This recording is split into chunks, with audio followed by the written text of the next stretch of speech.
नमस्कार मंडळी, सगळ्यांचं स्वागत आहे पुन्हा एकदा. मित्रांनो, भाव थोडा कमी झाला आहे पण आपला टोमॅटो मस्त आला आहे. तर चला व्हिडिओ शेवटपर्यंत बघा आणि चॅनलला सबस्क्राईब केलं नसेल तर सबस्क्राईब करून घ्या. तुम्हाला मी आज टोमॅटो पावसाचं वातावरण 2-3 दिवस होतं, थोडाफार आला पण पाऊस म्हणजे चांगला झाला आहे, पाणी नाही झालेलं अजून.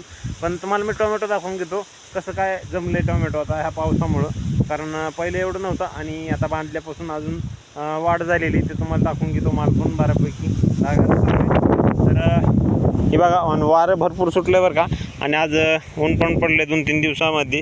तर आता उन्हामुळं पण अजून मालाची सेटिंग होणार, कारण थोडं ढगाळ वातावरण असल्यावर पण माल सेट होत नाही.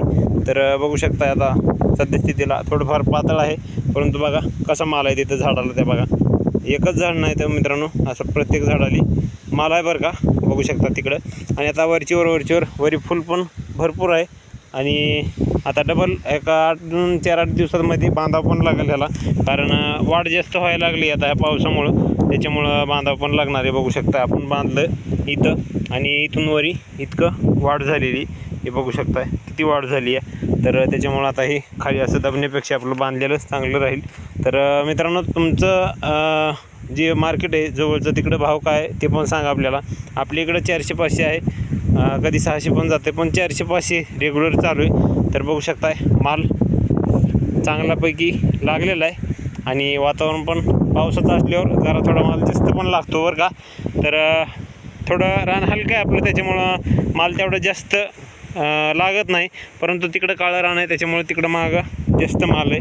तर कसे वाटलं आमचं टोमॅटो आणि तुमच्याकडे भाव किती सांगा बरं का कमेंट करून.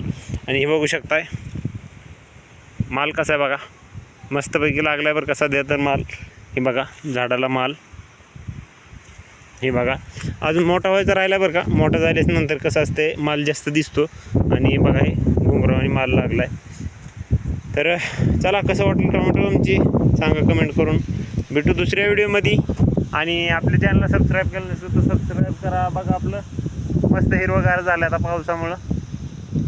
व्हिडिओ शेवटपर्यंत बघितल्याबद्दल धन्यवाद भावांनो, सगळ्यांचं मनापासून.